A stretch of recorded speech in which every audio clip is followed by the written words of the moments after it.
Assalamualaikum dan salam sejahtera. Hari ini saya akan membentangkan infografik bertajuk Ekonomi Malaysia, Peranan Sektor Perindustrian dan Pertanian. Infografik ini memamparkan maklumat penting secara ringkas dan mudah difahami.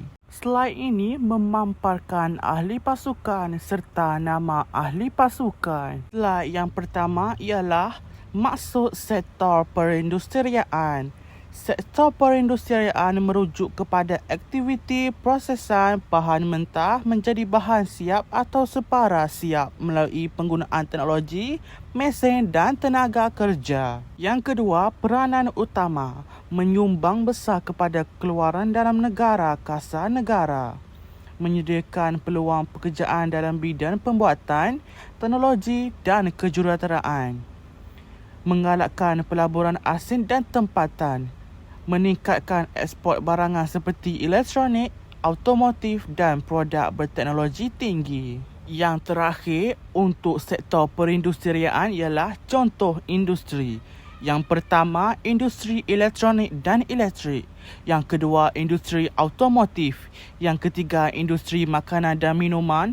Yang terakhir, industri petrokimia. Kita pergi ke sektor pertanian. Maksud sektor pertanian.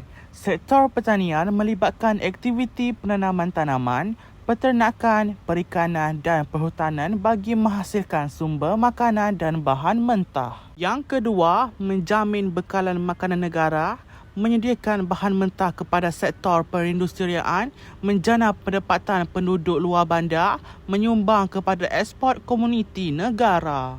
Akhir sekali untuk sektor pertanian ialah contoh hasil pertanian. Pertama, kelapa sawit. Kedua, padi. Ketiga, getah. Keempat, buah-buahan dan sayur-sayuran. Yang terakhir, hasil perikanan. Seterusnya ialah hubungan sektor perindustrian dan pertanian. Sektor pertanian berperanan penting sebagai bekalan utama bahan mentah kepada sektor perindustrian, termasuk tanaman seperti getah, kelapa sawit, padi dan hasil perikanan, yang kemudiannya diproses menjadi produk siap atau separa siap melalui kilang dan teknologi moden.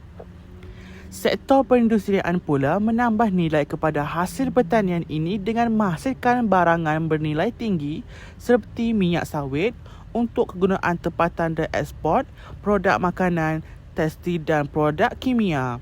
Hubungan ini bukan sahaja menyokong pertumbuhan ekonomi negara secara menyeluruh, menjana peluang pekerjaan, menarik pelaburan serta memperkukuhkan daya saing Malaysia di pasaran global. Akhir sekali, 3 kepentingan kepada negara. Yang pertama, mengukuhkan kestabilan ekonomi Malaysia.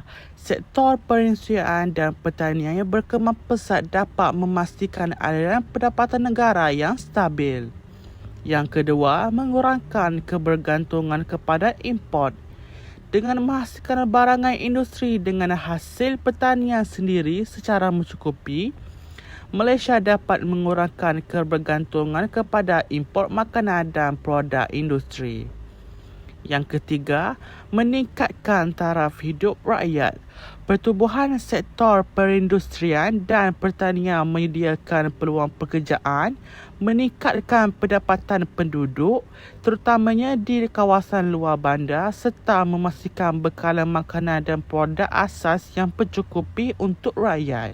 Kesimpulannya ialah sektor perindustrian dan pertanian amat penting bagi negara untuk memajukan ekonomi serta negara. Sekian, terima kasih.